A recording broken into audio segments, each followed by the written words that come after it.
दो बातें अपने अंदर पैदा कर लो। एक तो चुप रहना और दूसरा माफ करना, क्योंकि चुप रहने से बड़ा कोई जवाब नहीं और माफ कर देने से बड़ी कोई सजा नहीं। नमस्कार दोस्तों, मैं रमेश वाजपेयी। दोस्तों, एक चुप सो सुख। एक बार एक मछली पकड़ने वाला तालाब किनारे गया मछली पकड़ने के लिए बहुत समय के बाद, और वहां पे वो मछली का कांटा डालता है तालाब में मछली पकड़ने के लिए। लेकिन बहुत समय हो गया, एक भी मछली उसके कांटे में नहीं फंसती। वो देख करके सोच करके हैरान कि यार ऐसा क्या हुआ कि मछलियां एक भी कांटे में क्यों नहीं आ रही। उसे लगा हो सकता है इस तालाब में मछलियां नहीं हो। फिर उसने सोचा कि मैं जा करके देखूं तो सही कि वास्तविक क्या है। जब वो तालाब के किनारे जाता है तो देखता है कि उसके कांटे के आसपास ढेर सारी मछलियां हैं, लेकिन उसके कांटे में एक भी मछली नहीं फंस रही। वो सोच करके बहुत अचंभित हुआ कि यार ऐसा क्या हुआ।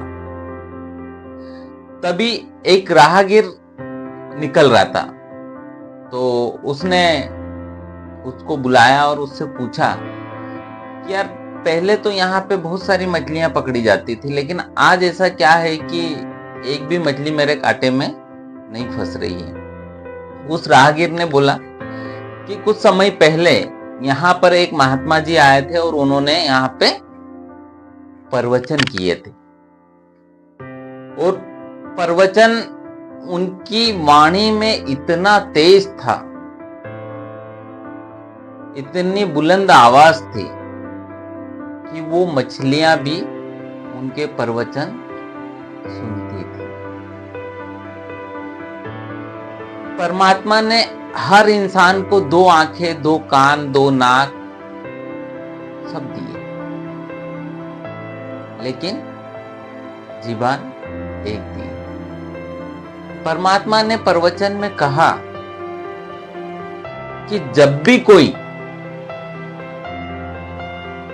ऐसा संयोग हो, योग हो, जिससे आपका मन विचलित हो, जब आपका मानसिक संतुलन असंतुलित हो, तब आप मौन रहिए। वही चीज मछलियों ने भी सुनी। जब भी वो मछली मारने वाला कांटा फेंकता था तो सारी मछलियां मौन धारण कर लेती थी। अब मौन धारण कर लेती थी, जब मुंह ही नहीं खुलेगा तो कांटे में कैसे फंसेगी।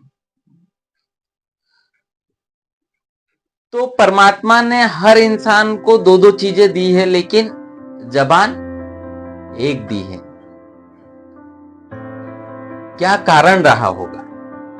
क्योंकि यह एक ही अनेक भयंकर परिस्थितियां पैदा करने के लिए पर्याप्त होती है। संत ने कहा, सही बात कही कि जब भी मुंह खोलोगे तो कुछ न कुछ बोलोगे। इसलिए अपने आप को मौन रखें। आप चुप रहेंगे तो किसी प्रकार से कोई वाद विवाद नहीं होगा। कई बार व्यक्ति अनुचित या व्यर्थ बोल से अपने काम बनते हुए बिगाड़ लेता है।